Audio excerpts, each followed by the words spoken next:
Speaking as a parent, one of the things that I value is the fact that I can take my 9-year-old son to school in the morning, leave them in the care of somebody else for, well, 6.5 hours, I suppose, turn up at the end of the day, collect them and bring them home again. Something I've done again and again and again over the course of his short life. That's the way things work in this country. We go over to America and they get on the school bus, they get taken to school and college by their parents, and you have to think now in the back of your mind, are they going to be okay? And the reason I say that, of course, is we've had yet another tragedy.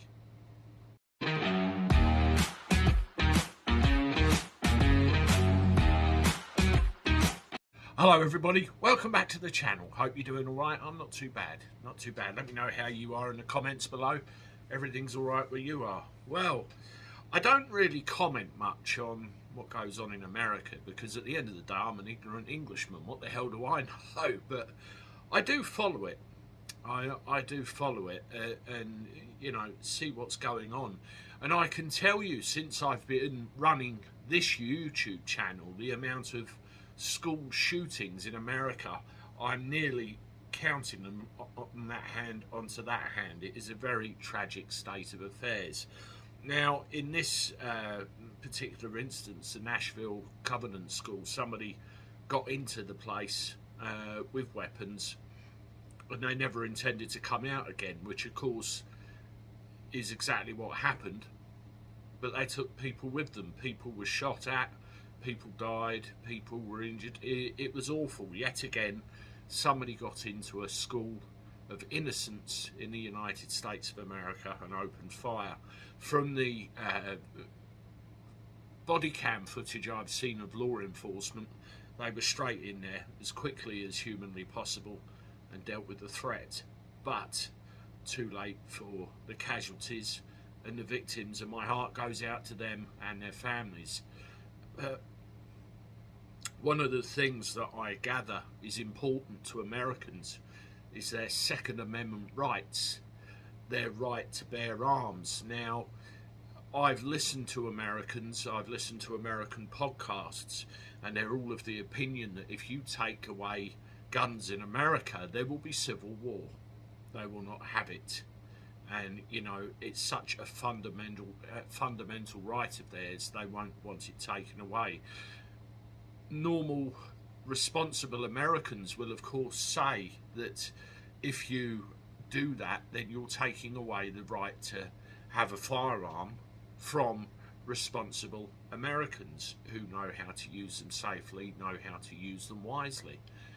I mean, to give you a little bit of background on this, the Second Amendment to the United States Constitution protects the right to keep and bear arms, as ratified on December the 15th, 1791. That's how far back this goes.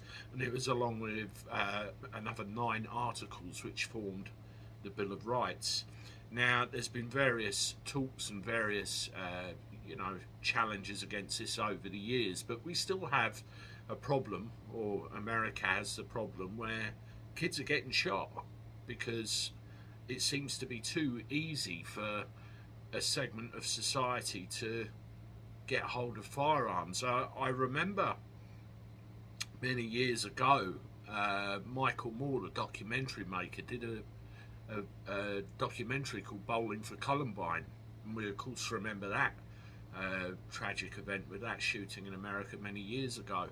And he wanted to try and expose the underbelly of American gun culture, and he went into a bank and attempted to open up a bank account, which of course he did.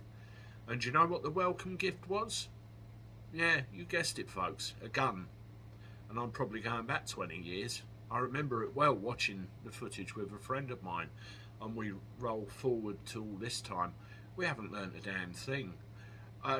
Why is it so easy for these people to get hold of a firearm and use it in these offensive purposes? I don't understand it. Something is very wrong. You have an awful lot of mayors and an awful lot of congressmen saying, oh, it's the iron pipeline, it's the iron pipeline, we've got to get the guns off the streets. At the end of the day, somebody has to be holding that gun and pulling the trigger. You know, the guns are there. Why is it so easy for people to be united with these guns that shouldn't have these guns in the first place? I just don't understand it. You know, I'm an outsider looking in. I can only tell you what I perhaps think of this. You know, you do have the right to bear arms. You do have the right to defend yourselves as laid down in the Constitution. But why are people finding it as easy as they are to get hold of these things for nefarious purposes? I will never understand it. I know I have American audience watching this channel. Perhaps you can enlighten me, enlighten everybody. Let me know what you think. Let me know some of your experiences. Let me know if you know if there's a solution to all of this. I can't see one. And the unfortunate thing is, what happened in Nashville will happen again and again and again until somebody stands up and says, damn it, stop. When will that be, if ever? Bit of a heavy one, bit of a thoughtful one, but, you know, where'd you go with this? And how long is it going to be until another innocent young life pays the price? Anyway, I'll see you soon with one more. Toodaloo.